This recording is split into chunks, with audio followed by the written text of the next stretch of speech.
পাকিস্তানকে 61 রানে হারিয়ে গ্রুপের টপে থাকলো কিন্তু ভারত। এবং যারা যারা এই ম্যাচটা নিয়ে খুব এক্সাইটেড ছিল, মানে ইন্ডিয়া পাকিস্তানের ম্যাচ, টি-20 ওয়ার্ল্ড কাপের ম্যাচ, এই নিয়ে যারা যারা এক্সাইটেড ছিল তাদেরকে বলে দিই, এই ইন্ডিয়া পাকিস্তানের ম্যাচ নিয়ে এক্সাইটেড হওয়ার মতো কিছু থাকে না।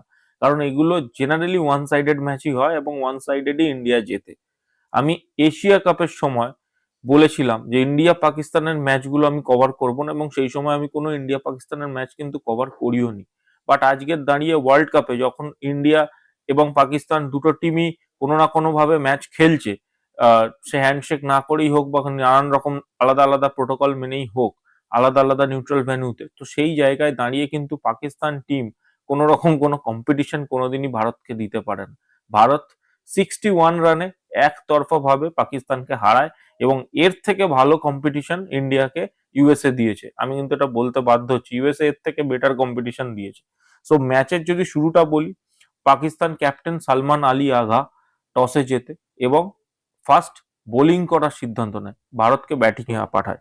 এবং গত ভিডিওতে আমি ডিসকাস করছিলাম যে ইন্ডিয়া কিন্তু প্রবাবলি একটা চেঞ্জ করতে পারে, হর্ষদীপ সিংকে বসিয়ে কুলদীপ যাদবকে খেলাতে পারে, বিকজ প্রেমাদাসা স্টেডিয়ামটা কিন্তু স্পিন ফ্রেন্ডলি ভেনিউ।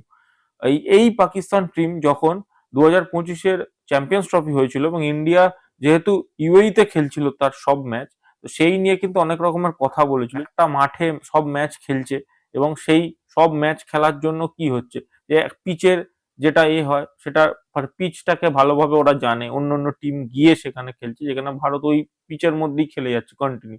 মাঠ, পিচ, কন্ডিশন সব ভালো রিড করে। তো এখানে তো সেই কেসটা নয়।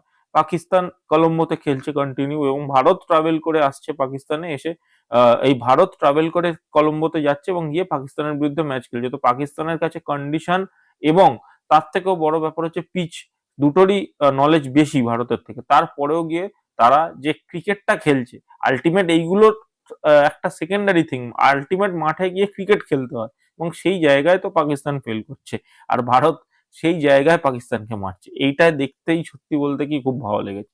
তো ম্যাচের শুরুটা হয়, পাকিস্তান বোলিং নেয়, ভারত ব্যাটিং করতে আসে। এবং গত ম্যাচে আমি ডিসকাস করছিলাম যে এটা যেহেতু স্পিন ফ্রেন্ডলি পিচ, আর্শদীপের বদলে কুলদীপকে খেলাবে এবং মোস্ট প্রবাবলি 160-170 রানস কিন্তু এনাফ এই মাঠে যদি ফার্স্ট ব্যাটিং করে কেউ করতে পারে।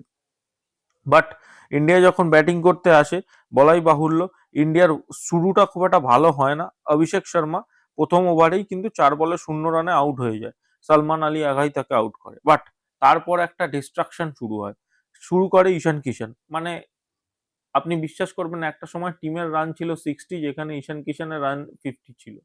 সো টিমের যা রান, টোটাল রান, তার থেকে টিমের 10-12 রান কম ঈশান কিষানের রান। এরম ভাবে ঈশান কিষান ডমিনেট করে খেলেছে। মাত্র এই পিচে যেখানে ব্যাটিং করা মোটামুটি কঠিন স্পিনারদের বিরুদ্ধে, সেখানে দাঁড়িয়ে ঈশান কিষান 40 বলে 77 রান করে, 10টা চার 3টে 6 মেরে 192 স্ট্রাইক রেটে, এবং স্যাম আয়ুব তাকে বোল্ড করে। বাট ততক্ষণে ঈশান কিষান যে ডিস্ট্রাকটিভ খেলাটা খেলেছে সেটা কিন্তু সত্যি তারিফযোগ্য। এছাড়া স্যাম আয়ুব তিলক ভার্মাকেও আউট করে। তিলক ভার্মা যদিও স্ট্রাগল করে করে খেলছিল, সে ঈশান কিষানকে যতটা পারছিল স্ট্রাইকে রাখছিল, বাট খুব একটা তার থেকে ফ্লুয়েন্ট গেম কিন্তু আমরা দেখতে পারিনি। সে কিন্তু চোট থেকে রিটার্ন করছে, তার থেকে কিন্তু এখনো অব্দি খুব একটা ভালো খেলা দেখা যাচ্ছে না। ওয়েদার অভিষেক শর্মা, সেও কিন্তু দুটো ম্যাচে ফেল। মানে এটা কিন্তু একটা কনসার্নিং ব্যাপার। এই অভিষেক শর্মা এবং তিলক ভার্মা কিন্তু জেনুইন ম্যাচ উইনার।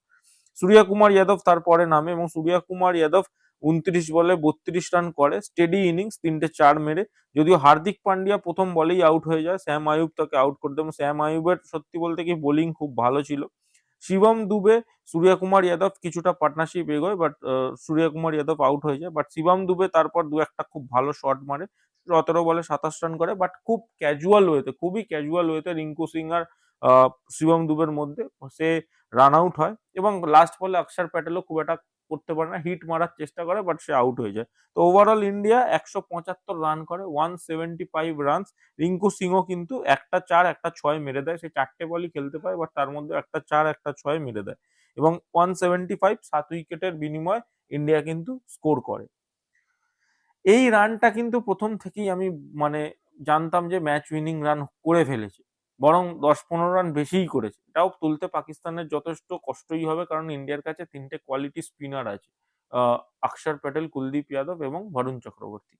বাট যখন ফারহান এবং স্যাম আইয়ুব ব্যাটিং করতে নামে, স্যাম আইয়ুবকে তো একটা মানে পুরো ওরম গোড়ায় ইয়র্কার জাসপ্রীত বুমরার থেকে অনেকদিন পর দেখলাম। ২ বলে ৬ রান করে স্যাম আইয়ুব আউট হয়ে যায়। ফারহানকে হার্দিক পান্ডিয়া আউট করে দেয় ৪ বলে ০। সালমান আলী আগা ৪ বলে ৪ রান করে, তাকেও জাসপ্রীত বুমরা আউট করে দেয়, ক্যাচ আউট। বাবার আজম বোল্ড হয়ে যায় ৭ বলে ৫ রান করে, অক্ষর প্যাটেল তাকে বোল্ড করে। একমাত্র উসমান খান এবং সাদাব খান একটু পার্টনারশিপটাকে রেখেছিল।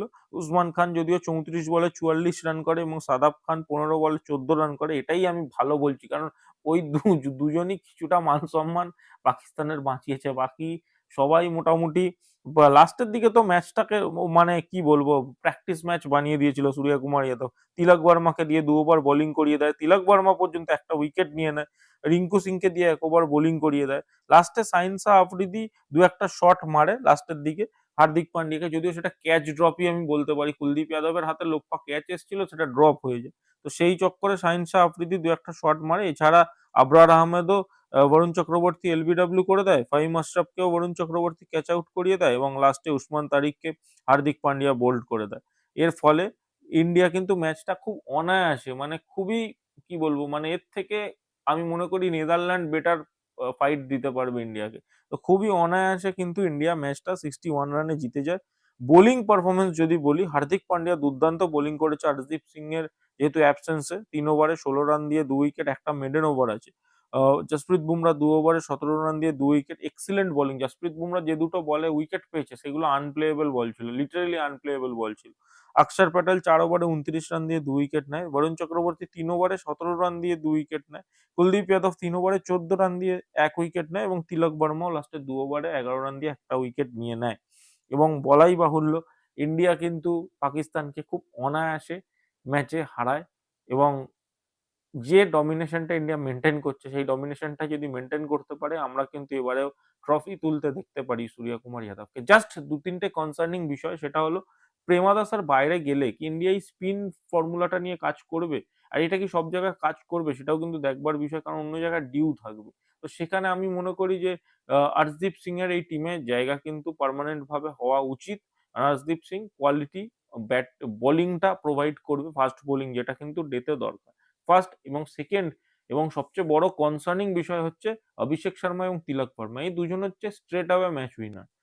তিলক বর্মা এশিয়া কাপ ফাইনাল আপনারা হয়তো ভোলেননি, সেখানে কিন্তু পাকিস্তান ইন্ডিয়াকে চেপে ধরেছিল, সেই জায়গা থেকে কিন্তু তিলক বর্মা ইজি ম্যাচটা জিতিয়েছিল। এবং আপনি যদি ভেবে দেখেন অভিষেক শর্মারও ক্ষেত্রে বিষয়টা সেরকমই হচ্ছে, যে অভিষেক শর্মা সেইভাবে কিন্তু, যেহেতু প্রথম ম্যাচে ফার্স্ট বলে আউট হয়ে যায়, দ্বিতীয় ম্যাচে সেই মানে ইনফেকশন হয়ে গেছিল তার পেটে, সেই জন্য সে খেলে না, এবং থার্ড ম্যাচেও সে জিরো। তো অভিষেক শর্মার ফর্মটা নিয়ে কিন্তু একটা কনসার্ন। তার যত তাড়াতাড়ি সে ফর্মে ফিরবে, ইন্ডিয়ার মানে চান্স কিন্তু ততটাই স্ট্রং হবে। এবং পজিটিভ পয়েন্ট যদি আমি বলি, সেটা হচ্ছে ঈশান কিষান কিন্তু আউটার নোওয়্যার, মানে কোথাও ছিলই না ঈশান কিষান। টিমের কম্বিনেশন ছিল অভিষেক শর্মা, শুভমান গিল এবং সঞ্জু স্যামসন, এই ৩ জনের মধ্যে ২ জনের ওপেন করা নিয়ে এতদিন ধরে কথা চলছিল। আউট অফ নোওয়্যার ঈশান কিষান টিমে এলো এবং ঈশান কিষান পুরো ওয়ার্ল্ড কাপের ফার্স্ট প্লেইং 11 এ খেলার সুযোগ পেল এবং সেখান থেকে ঈশান কিষানের আপনি পারফরমেন্সটা দেখুন।